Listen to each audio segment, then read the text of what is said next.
Hi, welcome to Natural Nutrition. My name is Sammy, and today I'm going to be talking to you about body weight and obesity. So here's the show.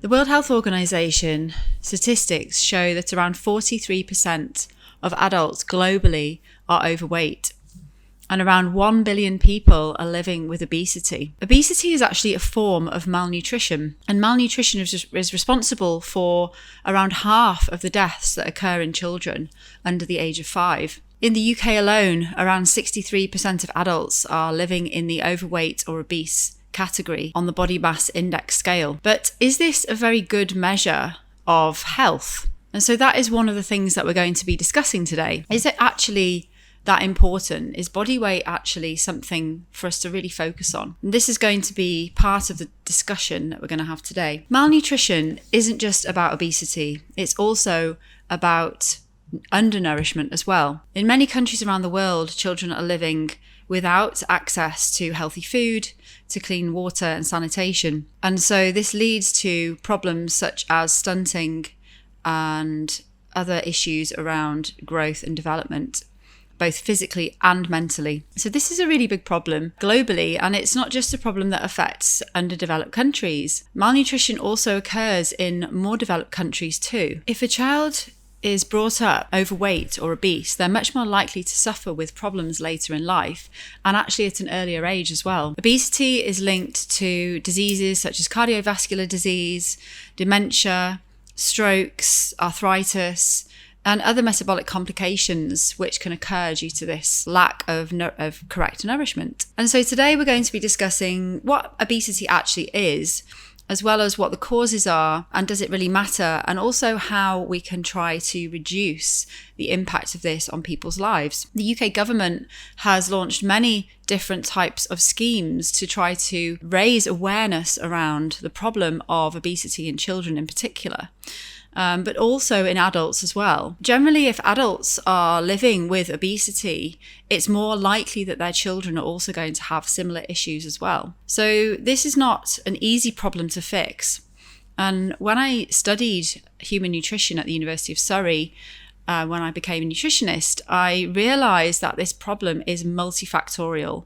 And what that means is that there are many different contributors to the reasons why somebody becomes very, very overweight or even into the obese range, and why this happens, and what actually are the barriers to helping them to release themselves from this difficulty with body weight. So we know that body weight is very much linked to not just the foods that we eat, but also our behaviour around foods and our relationship with foods, but also the psychology that we have, that we learn as children, and also the relationships with our bodies as well. So what actually is obesity? So this is a word that is used very often in media, and also amongst nutritionists and in the food supplement sector and the dietary sector as well. So obesity is actually just a measure of your BMI, which stands for body mass index. That is basically measured by the mass of your body, so your mass in kilograms,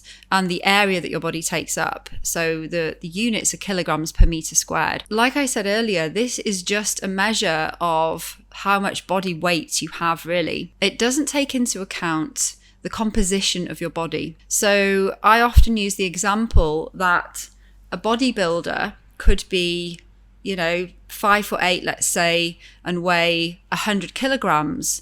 Their BMI would be in the overweight or obese category, even maybe in the morbidly obese category. But actually, they are, solid muscle, and muscle is a much more dense tissue than fat. And so it does have a higher mass. And so BMI on its own is not a very good indicator of somebody's health. But in the nutrition field and with healthcare professionals, what we do is we use BMI as an indicator along with other different indicators such as hip to waist ratio, which I'm going to talk about in a little bit later. Things like your blood pressure, whether you have high cholesterol, whether you are carrying excess body weight above the belly button rather than below, the distribution of that. It isn't just used on its own as an indicator, it's used as part of a whole host of different indicators together. And so just labeling somebody as obese and saying, oh, well, they must be unhealthy is definitely not the right thing to do. This is something that I definitely have worked through in my own understanding of body weight, because we have all been programmed to think that because somebody's fat, it means they're unhealthy, or because somebody's carrying extra body weight, it means they're unhealthy. And that is definitely not the case. It depends where they're carrying the weight as well. So I'm going to talk about that a little bit later too. So first of all, I'm going to talk about the causes of obesity. Obesity is a much, much broader problem than lots of people think, and it is caused by many different factors. When I was planning this podcast, I made a list of all the things which I believe are the causes of obesity. I think I came up with around 15 different things, and that was just off the top of my head. I'm sure if I did a bit of extra reading and things like that, I would probably come up with even more. But the main things which I believe are the causes of obesity, the first one is social deprivation. During my master's, we learned around the UK, we looked at different areas where obesity was more prevalent. And unfortunately, it is more prevalent in the north of England, where there is more social deprivation, unfortunately. And also there is a higher number of fast food restaurants as well per person. And so actually, in some ways, these areas are targeted because they know that there are more people out there who maybe have less education, which is another influencer. They have maybe less understanding of the way that the foods they're eating are influencing their health. And so they're actually targeting these places. Also, I don't know if you've noticed, but around schools, there's always a fast food outlet of some sort, whether it's a big, chain, or whether it's an independent business. They still target schools because they know that when children come out of the school, they want to go and eat that type of food, and they're much more likely to buy it when their parents are not with them. So the level of education that people have around this is also very relevant too. And I think that, educating children is really important, but we also need to educate parents as well. Another factor which influences the levels of obesity is how much people cook at home. So the levels of home cooking that people do. And this has actually become, I think, quite fashionable these days. But there was definitely a time when home cooking definitely wasn't very fashionable and convenience foods were. And I think that there's probably a big divide, again, to do with social deprivation and education, where there are lots of people who are cooking at home and they're making themselves nourishing meals, and then there are lots of people which are doing the opposite of that, which is to buy convenience foods, not really prioritize cooking home cooked foods, which are generally more nourishing as well as lower in salt, sugar and fat, but also time with family as well. So I think during COVID, this really became much more obvious to us all that we had kind of lost the connection with community, with family, and it really brought home to a lot of us how important that really is. So I think there has been a resurgence of this, but there's also a large swathe of the population who you see food as just a functional thing, like just eat something and get on with life.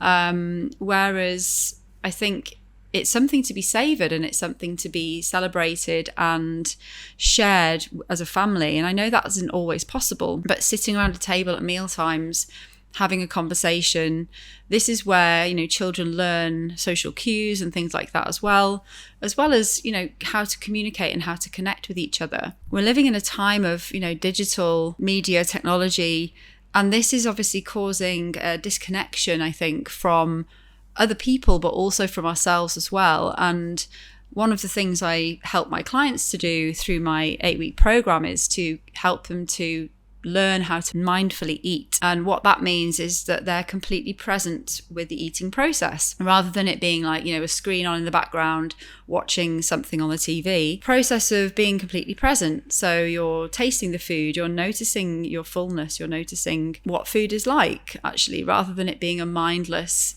just putting something in the mouth while your eyes and your brain are focused on something else. Another factor which is important, I think, in obesity development these days is a lack of physical activity and a sedentary lifestyle that lots of people have. So with, the advent of online working now, many more people are working from home. They're not necessarily needing to go into the office to do their work. So their commute, maybe their walk to the train station or whatever, has gone. And this has reduced their general level of activity. And I'm not talking about, specific exercise here. I'm talking about just daily movement. So walking to the shops and back, or, climbing up and down a flight of stairs, that kind of thing. All of these things add up to our overall activity level throughout the day. But unfortunately, many people are now much more sedentary.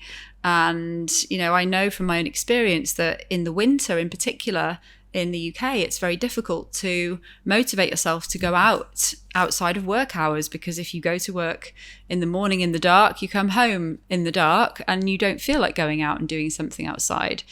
And the motivation level is definitely lower.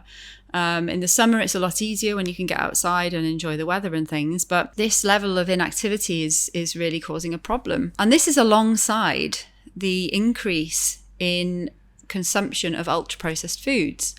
And I talked about these a little bit last week, but ultra-processed foods really have generally a much higher impact on the body's ability to process foods as well as absorb nutrients, because the food itself doesn't actually contain as many useful nutrients as a whole food. And so the increase in consumption of these foods, which contains generally more saturated fat, refined sugars and salt, this really, on top of, all the other things that I've mentioned, adds to the increased likelihood of somebody being obese or overweight. The other, I think, maybe slightly invisible sort of thing that goes on with people who are living like this is the mental health side of it.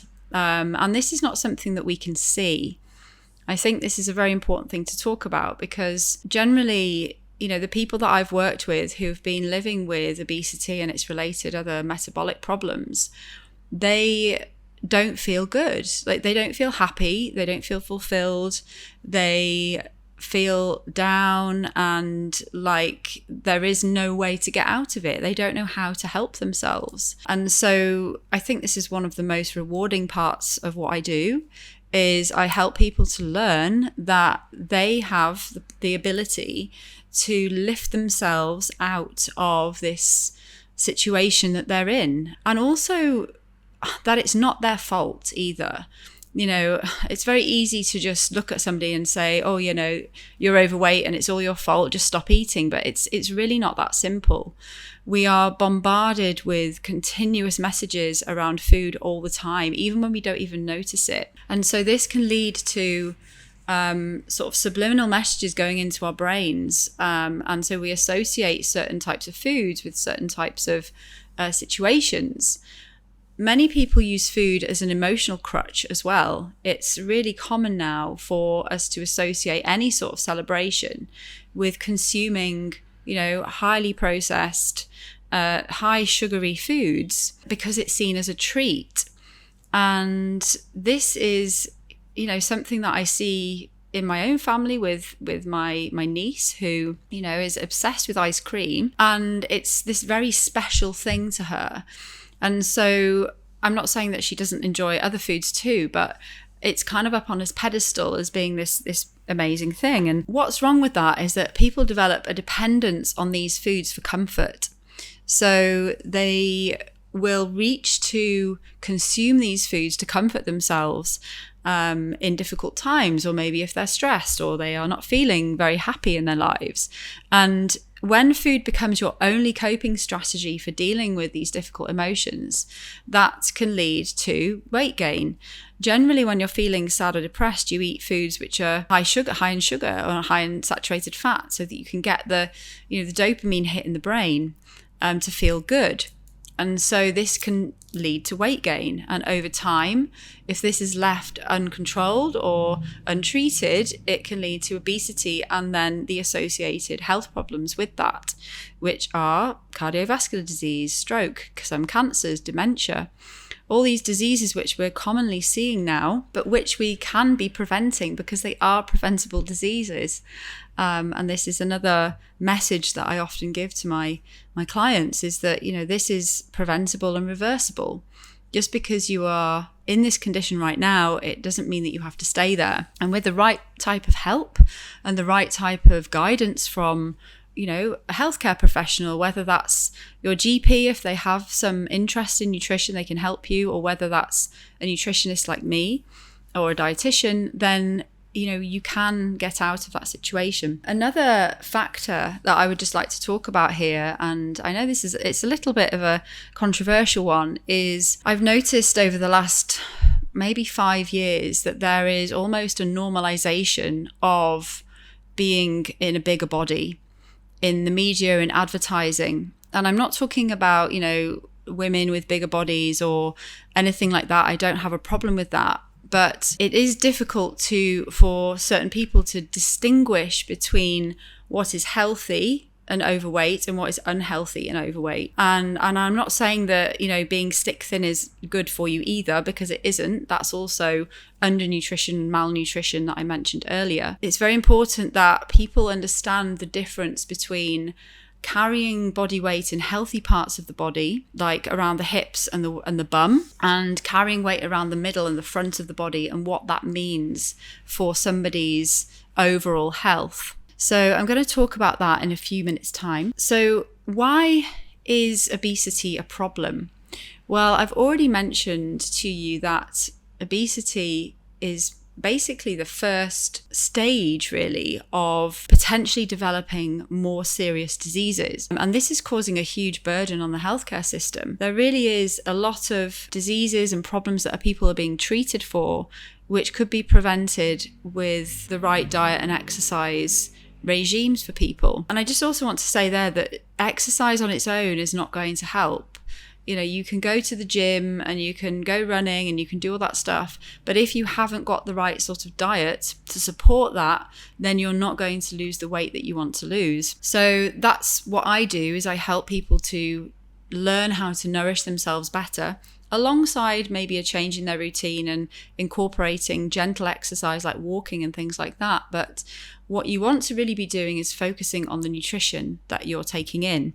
There's lots of research to show that diet and exercise together is just about the same effectiveness as just diet on its own. And the reason for that is because when you start to exercise, it actually increases your metabolic rate and increases your hunger. And so you can actually end up getting more hungry and overeating more when you exercise. There are many benefits to exercise, and I'm not saying that you shouldn't do that, but it's if you are really trying to focus on weight loss to begin with, you do need to really focus on the diet as well. So I'll talk now a little bit about fat distribution. So there's a few infographics online which you could potentially have a look at around the apple shape versus the pear shape. So women generally are pretty lucky with this, because women generally are pear-shaped. So what that means is that we store body fat around the hips and the waist and the bum, and actually it's usually below the belly button. And this is what we describe as being cardioprotective, in that the fat that's stored around there is generally subcutaneous, which means that it's under the skin. And it's not in any way really affecting our major organs. And so the reason that we store fat here as women is because of estrogen, which is a reproductive hormone. And the secretion of estrogen actually leads to the distribution of fat in that area. So this is great up until menopause. But when women go through menopause, the levels of estrogen start to drop. And so women are more prone to storing body fat around the middle, which is the same as what happens to men. So men generally will distribute fat not around the bum and the hips and the waist, because that's really not the place that they have subcutaneous fat stores, because men are designed differently. And so what will happen is that they will store the fat around the organs in the viscera. So the viscera basically is the spaces and the pockets around the major organs of the body. So things like the heart, the liver, the lungs a bit as well, and the kidneys. And so this is why men tend to get this larger, rounder belly in the front of their body, which is a sign of visceral fat storage. Men are much less likely to have subcutaneous fat stores, mainly because of the hormone differences. And that's why men generally have a higher likelihood of cardiovascular disease up to a certain point. And that point is up to around the age of 50, where women start to go through the menopausal change, where they reduce their levels of estrogen. And so actually women's likelihood of getting cardiovascular disease reaches the same level as men's after menopause, because you may have noticed this in people you know or people that you've seen, that actually women past the age of menopause are more likely to have the weight at the front of their body. And so this fat distribution is an indicator of where the fat is being stored, and this is an indicator of somebody's health, overall health. Now, fat around the viscera in the organs is much less healthy for you than fat under the skin in the subcutaneous areas, because it interferes with the normal functioning of the organs. If you have a lot of fat around the heart, for example, it can mean that the heart can't beat properly. It loses its flexibility, and so it can't actually pump the blood as efficiently around the body. Also, the blood vessels that are feeding the heart can get blocked up as well, which can cause, damage to parts of the tissue and leading to a heart attack. So there's lots of reasons why visceral fat is less healthy. And so it's important, I think, to make that distinction. And there are many other factors that you need to look at with somebody to see if they're healthy or not. But, the age is very relevant, whether somebody's male or female, and like the distribution of fat in their body. And this is why the hip to waist ratio measurement is really important. So if you'd like to do that, you can measure the circumference of your waist, like around just above the belly button, and then measure the circumference of your hips. And then you can go online, there's a hip to waist ratio calculator, and you can put your numbers in there, and it will tell you if you're within the safe range or not. And this is also a good indicator on top of your overall body weight and BMI to tell you if you are at risk of suffering with any sort of metabolic problem or obesity related diseases. So how can you make a change? What can you do? What are some simple things that you can do to try to get your health to a better place? Well, the first thing to do is to educate yourself a little bit around the sorts of foods which you should be eating. Now, we've all got access to this huge library of information online these days. There really is no excuse for not looking for information. Now, I understand that it can be very overwhelming looking for information online. There is a lot of confusing messages out there around, what you should be eating. This diet works for this amount of weight loss and things like that. But in my experience, I have found that the best way to start is to eat a whole food, plant-based diet with occasional animal-based foods in there. So around about 80% and 20%. So 80% of your diet, really the foundation of your diet, should be based on whole grains like, rice, quinoa, even whole wheat as well is fine unless you've got a gluten intolerance, and things that have been unrefined or refined as little as possible. On top of that, beans and pulses, so things like lentils, are amazing foods. They have such a great effect on your body's ability to control blood sugar, as well as containing protein and fiber, which keeps you satisfied. As well as that, vegetables. So as many vegetables as possible. They can be cooked or fresh, really, and in any form. Also fresh fruits. So, there is a bit of an argument really around fruit, but, consuming fruit every day is definitely beneficial for you for many reasons. Eating things like nuts and seeds, they're also really good because they contain healthy fats. And healthy fats actually help to reduce your LDL cholesterol, which is the unhealthy type of cholesterol. And if you've been eating a diet which is high in saturated fat, then that will probably have quite a big impact on you very quickly. So reducing your intake of saturated fat is really important if you want to improve all of your metabolic and health markers from a blood test. And I see this like time and time again with clients that I work with They have a blood test at the beginning of the program, and I take them on this journey through learning different recipes and different ways to eat, but also teaching them about why these foods are better. And then they have a blood test at the end, and the difference is really amazing.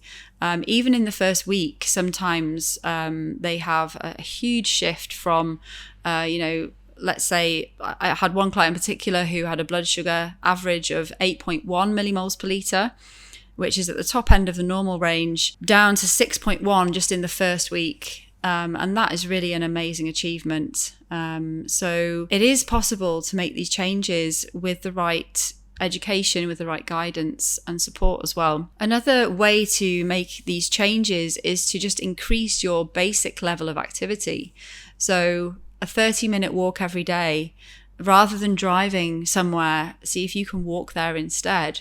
You don't have to join a gym and pay, lots of money for a gym membership. And many people actually don't even enjoy the gym. They just think that that's what they should do. I always encourage my clients to find a movement that they enjoy and to try to get rid of the word exercise, because that brings in negative connotations for a lot of people. So if you can just call it movement, then that includes everything that you're doing throughout the day. And walking is really good for you. I can't stress that enough. You don't have to buy a pair of running shoes and start running 10Ks and marathons to get healthy. A walk takes you out into nature. It gives you fresh air. It helps you to really connect with yourself. And it shows you how present you are as well. I always notice that when I go for a walk. So increasing movement is really important. And learning how to cook maybe 4 or 5 really good nourishing meals, and then eating those over, a period of 2 months, just getting used to cooking those things. I know not everybody enjoys cooking, but it is actually, once you get into it, a really beautiful creative activity which you can actually feel empowered by, because you're nourishing your body in the right way and you will notice the changes really quickly. So I hope that this has been useful for you and that you have been able to take something away from it. If you are living with overweight or obesity, then I would really encourage you to contact me through my website, which is www.naturalnut.co.uk, and book a free chat with me so that I can give you some advice on how we could potentially work together and move forward with this, because I really feel passionate to help you to change your life. I've seen it time and time again, how much transformation can happen in just a 2-month period through my program. And I really hope to help as many people as I can on this journey. So if you're interested, you can also follow me on Instagram, which is natural.nut_, or on Facebook, which is Natural Nutrition.